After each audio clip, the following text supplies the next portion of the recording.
Namaste ಎಲ್ರಿಗೂ. Hi my dear student. See, last class ನಾವು how weight and heavy and weight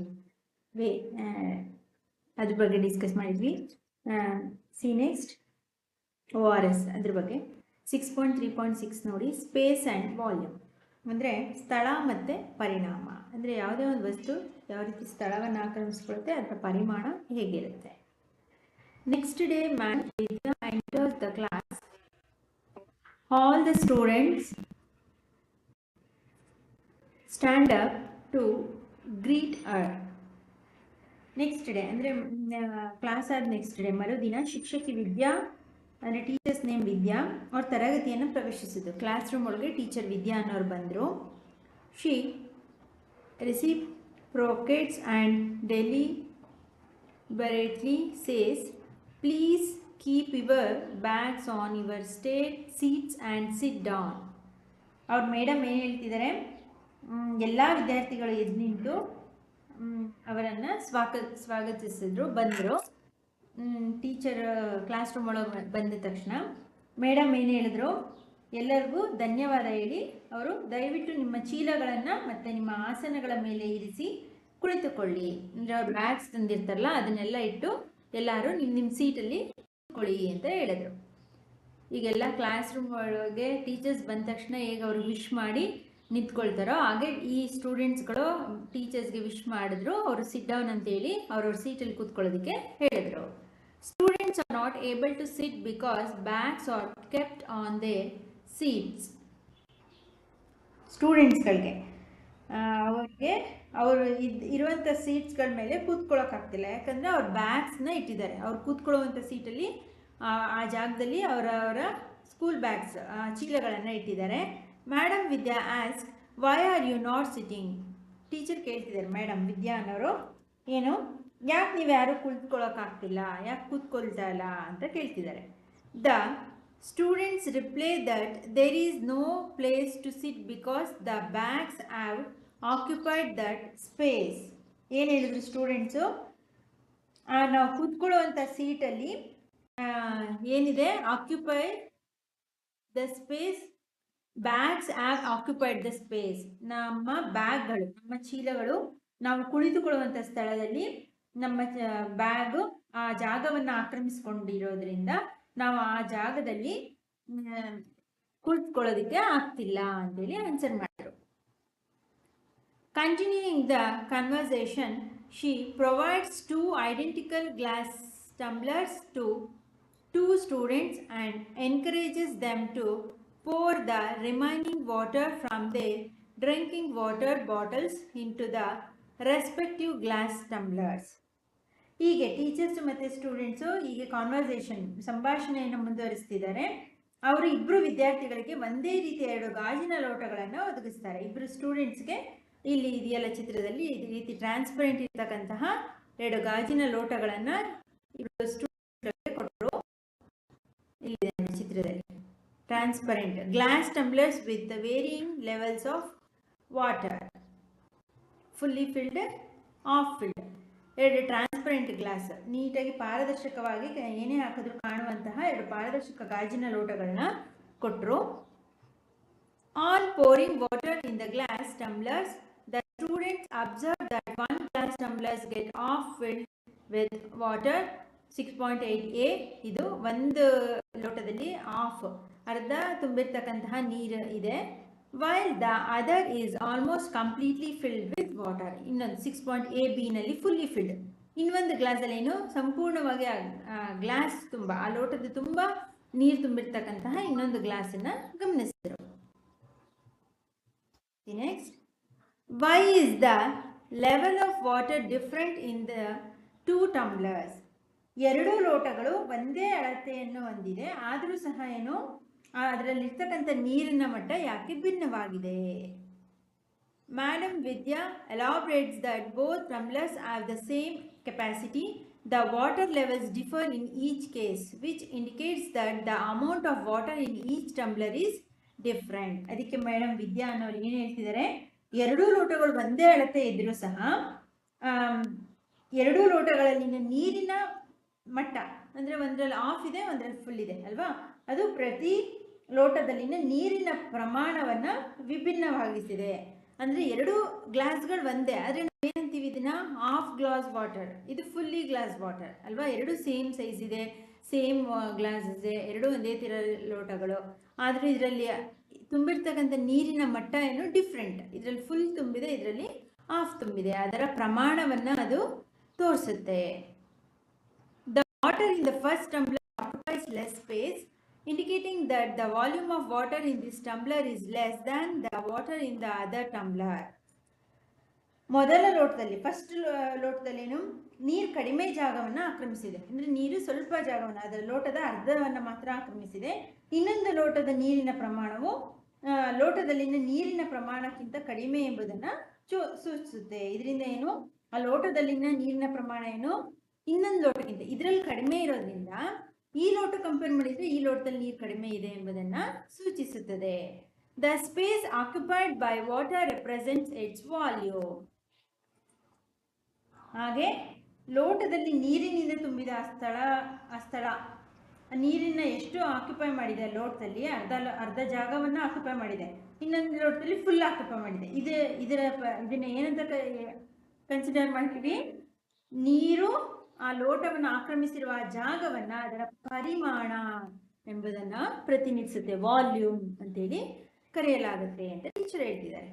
why was I not able to transfer water from the jug into an empty water bottle completely? Now I know the reason behind it. ಏನು, ಜಗ್ನಿಂದ ನೀರನ್ನು ಖಾಲಿ bottle ನೀರಿಗೆ ಸಂಪೂರ್ಣವಾಗಿ ವರ್ಗಾಯಿಸೋಕ್ಕೆ ನನಗೆ ಯಾಕೆ ಸಾಧ್ಯ ಆಗಲಿಲ್ಲ ಅಂತ ಈಗ ಅರ್ಥ ಆಗ್ತಿದೆ. ಅಂದರೆ ಈ ಜಗ್ಗು ಫುಲ್ಲು ನೀರಿದೆ, ಇದರಲ್ಲಿರೋ ನೀರೆಲ್ಲ ಈ ವಾಟರ್ ಬಾಟ್ಲಿಗೆ ಫಿಲ್ ಆಗ್ತಿಲ್ಲ, ಅಂದರೆ ತುಂಬ ತುಂಬಿದೆ, ಆಮೇಲೆ ಎಲ್ಲ ಹೊರಗೆ ಚೆಲ್ತಿದೆ. ಯಾಕೆ ಹೇಳಿ, ಇದರ ಕೆಪಾಸಿಟಿ, ವಾಲ್ಯೂಮ್ ಕೆಪಾಸಿಟಿ, ಇದರ ಪರಿಮಾಣ ಎಷ್ಟು, ಈ ಜಗ್ಗಿನಲ್ಲಿ ಇರೋ ನೀರೆಲ್ಲ ತುಂಬ್ಕೊಳ್ಳೋಕೆ ಅದಕ್ಕೆ ಸಾಧ್ಯ ಇಲ್ಲ. ಇದರ ಅಳತೆ ಎಷ್ಟಿದೆ, ಇದ್ರದ್ದು ಅಷ್ಟು ಪರಿಮಾಣವನ್ನು ತುಂಬ್ಕೋಬೇಕು, ಅಷ್ಟು ಮಾತ್ರ ಅದಕ್ಕೆ ಸಾಧ್ಯ. You may have noticed drinking water bottles of different sizes being sold in the ಮಾರುಕಟ್ಟೆಯಲ್ಲಿ, ಅಂದರೆ ಮಾರ್ಕೆಟ್ನಲ್ಲಿ ವಿವಿಧ ಗಾತ್ರದ ನೀರಿನ ಬಾಟಲ್, ಕುಡಿಯುವ ವಾಟರ್ ಬಾಟಲ್ಸ್ ಅದು ಮಾರಾಟ ಆಗಿರೋದನ್ನ ನೀವು ಗಮನಿಸಿರ್ತೀರಾ. Have you noticed 1 litre, 500 ml, 200 ml etcetera. Half ಲೀಟರ್ದು ವಾಟರ್ ಬಾಟಲ್ ಇರುತ್ತೆ, 1 ಲೀಟರ್ದು ಇರುತ್ತೆ, 2 ಲೀಟರ್ದು ಇರುತ್ತೆ. ಈ ರೀತಿ written as net quantity on the bottles, these indicate the volume of water in the bottle. ಇದು ಏನನ್ನು ಸೂಚಿಸುತ್ತೆ, 1 ಲೀಟರ್, 500 ml, 200 ml ಅನ್ನೋದು ಆ ಬಾಟಲಿಗಳಲ್ಲಿನ ನೀರಿನ ಪರಿಮಾಣವನ್ನು ಸೂಚಿಸುತ್ತೆ. ಅಂದರೆ ಆ ವಾಟರ್ ಬಾಟ್ಲು ಎಷ್ಟು ನೀರಿನ ಪರಿಣಾಮವನ್ನು ತುಂಬಿಸ್ಕೊಳ್ಳೋಕ್ಕೆ ಕೆಪಾಸಿಟಿ ಇದೆ, ಎಷ್ಟು ಸಾಧ್ಯ ಇದೆ, ಅದನ್ನು ಸೂಚಿಸುತ್ತೆ ಅದು. ಈಗ 1 ಲೀಟರ್ ವಾಟರ್ ಬಾಟ್ಲಲ್ಲಿ ಅಷ್ಟೇ 1 ಲೀಟರ್ ಅಷ್ಟೇ ತುಂಬಿಸ್ಬೋದು, ಅದರ ಪರಿಮಾಣ ಅಷ್ಟು ಅನ್ನೋದನ್ನು ಸೂಚಿಸುತ್ತೆ. 500 ml ಹಾಫ್ ಲೀಟರ್, 200 ml ಇನ್ನೂ ಕಡಿಮೆ. ಈ ರೀತಿ ಅದರ ಆ ಬಾಟಲ್ಗಳು ಏನನ್ನು ಸೂಚಿಸುತ್ತೆ, ನೀರು ಎಷ್ಟು ಅದರೊಳಗೆ ತುಂಬೋದು, ನೀರು ತುಂಬೋದಕ್ಕೆ ಸಾಧ್ಯವಾಗುವ ಪರಿಮಾಣವನ್ನು ಸೂಚಿಸುತ್ತದೆ. See next, the bottles of drinking water and milk are labeled as 500 ml indicating the volume. ನೀವು ಕುಡಿತಕ್ಕಂಥ ವಾಟರ್ ಬಾಟಲ್ ಮೇಲೆ ಅಥವಾ ಬೇರೆ ಇನ್ಯಾವುದೇ ಆಯಿಲ್ ಬಾಟಲ್ ಇರ್ಬೋದು, ಬೇರೆ ಜ್ಯೂಸ್ ಬಾಟಲ್ಸ್ ಇರ್ಬೋದು, ಅದ್ರ ಮೇಲೆ 500 ml ಅಂತ ಗುರುತು ಮಾಡಿರ್ತಾರಲ್ಲ, ಅದು ಏನಂತ ಹಾಲಿಂದ ಬಾಟಲ್ ಇರ್ಬೋದು, ವಾಟರ್ ಬಾಟಲ್ ಇರ್ಬೋದು, ಇದೆಲ್ಲ ಪರಿಮಾಣವನ್ನು ಸೂಚಿಸುತ್ತೆ. ಅಂದರೆ ಇದು ಇಷ್ಟು, ಇದು ಡ್ರಿಂಕಿಂಗ್ ವಾಟರ್, ಇದು ಮಿಲ್ಕ್ದು, ಇದ್ರ ಮೇಲೆ ಹಾಕಿರ್ತಕ್ಕಂಥ 500 ml ಅನ್ನೋದು ಅದರ ಪರಿಮಾಣವನ್ನು ಸೂಚಿಸುತ್ತದೆ. Now you have become familiar with many properties of materials. However, all materials do not possess all these properties. ಈಗ ನೀವು ವಸ್ತುಗಳ ಅನೇಕ ಗುಣಗಳನ್ನು ತಿಳಿದುಕೊಂಡ್ರಿ, ಅಂದರೆ ಮೆಟೀರಿಯಲ್ಸ್ದು ಅದರದ್ದು ಫೀಚರ್ಸ್ ಏನು ಅಂತ. ಹಾಗೆ ಎಲ್ಲ ವಸ್ತುಗಳು ಮತ್ತು ಅವುಗಳ ಗುಣಗಳನ್ನು ಹೊಂದಿರುವುದಿಲ್ಲ. ಅಂದರೆ ಇಲ್ಲಿರ್ತಕ್ಕಂಥ ಕೆಲವೊಂದು ಫೀಚರ್ಸ್ಗಳಲ್ಲಿ ಎಲ್ಲ ವಸ್ತುಗಳಿಗೂ ಅದೇ ಗುಣಗಳು, ಆ ಫೀಚರ್ಸೇ ಎಲ್ಲದಕ್ಕೂ ಎಲ್ಲ ಪ್ರಾಪರ್ಟೀಸು ಇರೋದಿಲ್ಲ. ಸಿ ನೆಕ್ಸ್ಟ್ 6.4 ನೋಡಿ, ವಾಟ್ ಈಸ್ ಮ್ಯಾಟರ್? ದ್ರವ್ಯ ಎಂದರೇನು? ಮ್ಯಾಟರ್ ಅಂದರೆ ದ್ರವ್ಯ ಅಂತ. ದ್ರವ್ಯ ಎಂದರೇನು? See, mass and volume are the two properties that are possessed by all materials.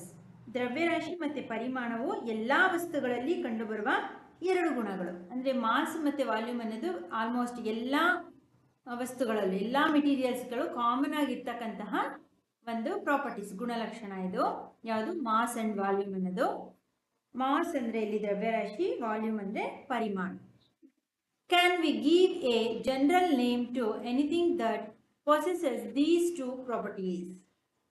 ಈ ಎರಡೂ ಗುಣಗಳನ್ನ ಹೊಂದಿರುವಂತಹ ವಸ್ತುಗಳಿಗೆ ನಾವು ಸಾಮಾನ್ಯವಾಗಿ ಒಂದು ಹೆಸರೊಂದನ್ನು ನೀಡಬಹುದೇ? ಅಂದರೆ ಎಲ್ಲ ವಸ್ತುಗಳಲ್ಲಿ ಈ ಎರಡು, ವಾಲ್ಯೂಮ್ ಮತ್ತು ಮಾಸ್ ಎರಡು ಕಾಮನ್ ಆಗಿರುತ್ತೆ. ಅಂದರೆ ಇವೆರಡನ್ನು ಸೇರಿಸಿ ಒಂದು ವರ್ಡನ್ನು ನಾವು ಹೇಳ್ಬೋದಾ ಅಂತ ಕೇಳ್ತಿದ್ದಾರೆ. Anything that occupies space and has mass is called matter.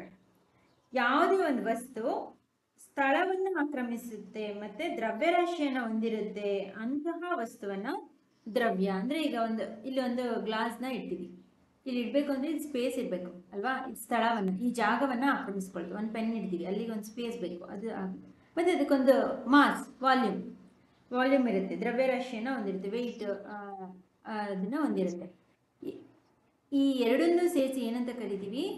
ಯಾವುದೇ ವಸ್ತು ಎನಿಥಿಂಗ್ ದಟ್ ಆಕ್ಯುಪೈ ಸ್ಪೇಸ್, ಸ್ಥಳವನ್ನು ಆಕ್ರಮಿಸುತ್ತೋ, ಆ್ಯಂಡ್ ಆಸ್ ಮಾಸ್, ದ್ರವ್ಯರಾಶಿಯನ್ನು ಹೊಂದಿರುತ್ತೋ ಅದನ್ನು ಏನಂತ ಕರಿತೀವಿ?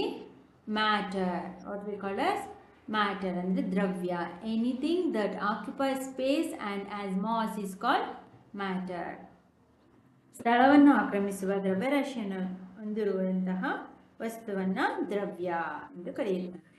The mass gives the quantity of matter and the units to measure it are gram and kilogram. ಅದೇ ರೀತಿ ದ್ರವ್ಯರಾಶಿ ದ್ರವ್ಯದ ಪ್ರಮಾಣವನ್ನು ನೀಡುತ್ತದೆ. ಅದನ್ನು ಅಳೆಯೋದಕ್ಕೆ ಅದನ್ನು ಯಾವ ರೀತಿ ಮೆಷರ್ ಮಾಡ್ತೀವಿ? ಗ್ರಾಮ್ ಅಥವಾ ಕಿಲೋಗ್ರಾಮ್ನಿಂದ ಅಳತೆ ಮಾಡಲಾಗುತ್ತದೆ. ಈ ಮಾಸ್ ಗಿವ್ಸ್ ಕ್ವಾಂಟಿಟಿ ಆಫ್ ಮಾಟರ್.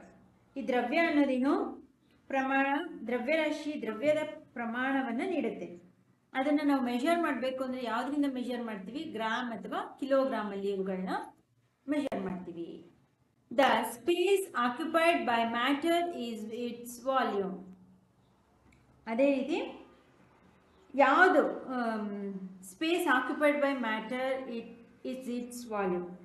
ಯಾವುದೇ ಒಂದು ವಸ್ತು ದ್ರವ್ಯವು ಆಕ್ರಮಿಸಿಕೊಂಡಿರುವ ಸ್ಥಳ ಅದರ ಪರಿಮಾಣ ಆಗಿರುತ್ತೆ. ಈಗ ಮ್ಯಾಟರ್ ಇದೆಯಲ್ಲ, ಅದೊಂದು ಜಾಗವನ್ನು ಆಕ್ರಮಿಸಿಕೊಂಡಿರುತ್ತೋ ಅದು ವಾಲ್ಯೂಮ್, ಇಟ್ಸ್ ವಾಲ್ಯೂಮ್, ಅದರ ಪರಿಮಾಣ ಆಗಿರುತ್ತೆ. The units to measure the volume are litre and millilitre. ಅದೇ ರೀತಿ ಪರಿಮಾಣವನ್ನು ಲೀಟರ್ ಮತ್ತು ಮಿಲಿ ಲೀಟರ್ ಮಾನದಿಂದನೂ ಅಳೆಯುತ್ತೆ. ಈ ಪರಿಮಾಣವನ್ನು ಯಾವುದನ್ನ? ಯೂನಿಟ್ಸ್, ವಾಲ್ಯೂಮ್ನ ಯಾವುದರಿಂದನೂ ಅಳೆಯಬಹುದು? ಲೀಟರ್ ಮತ್ತು milli litre. Are there any properties which can be shown by all materials? ಎಲ್ಲ ವಸ್ತುಗಳಲ್ಲಿ ಕಂಡುಬರುವ ಯಾವುದಾದ್ರೂ ಗುಣಗಳಿವೆಯಾ? ಅಂದರೆ ಎಲ್ಲ ವಸ್ತುಗಳಲ್ಲೂ ಒಂದೇ ಗುಣಗಳಿರ್ತಕ್ಕಂಥ ಯಾವುದಾದ್ರು ಗುಣಲಕ್ಷಣಗಳು ಇದೆಯಾ? If yes, what are those?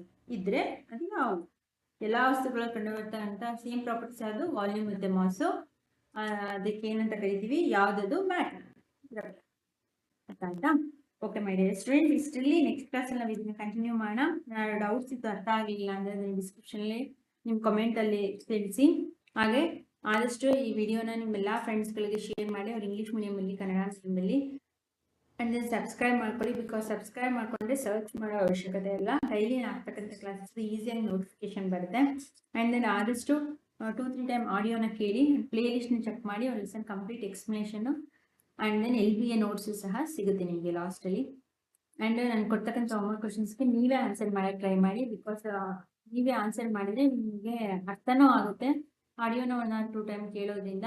And ನೀವೇ ಅದೇ ಹೆಚ್ಚು ಟೆಕ್ಸ್ಟ್ ಬುಕ್ನ ಓದಾಗುತ್ತೆ 1 or 2 ಟೈಮು. ಆ್ಯಂಡ್ ಆಡಿಯೋನ 2-3 ಟೈಮ್ ಕೇಳಿದ್ರೆ ಈಸಿಯಾಗಿ ಅರ್ಥ ಆಗುತ್ತೆ. ಓಕೆ, ಇವತ್ತಿನ ಹೋಮ್ವರ್ಕ್ ಕ್ವಶನ್ಸ್ನ ತೊಗೊಳ್ಳಿ.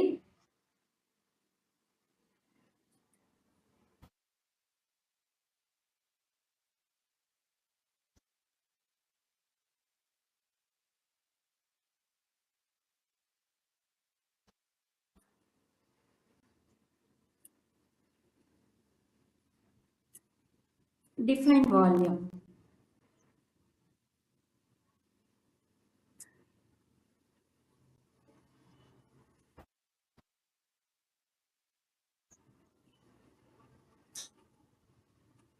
Label as 500 ml indicates what?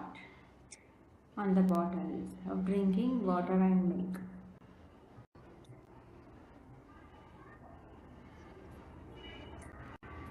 Okay.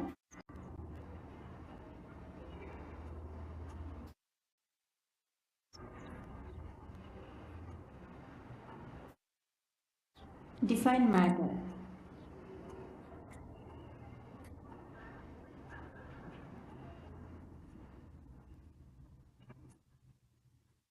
What is the unit measure of mass?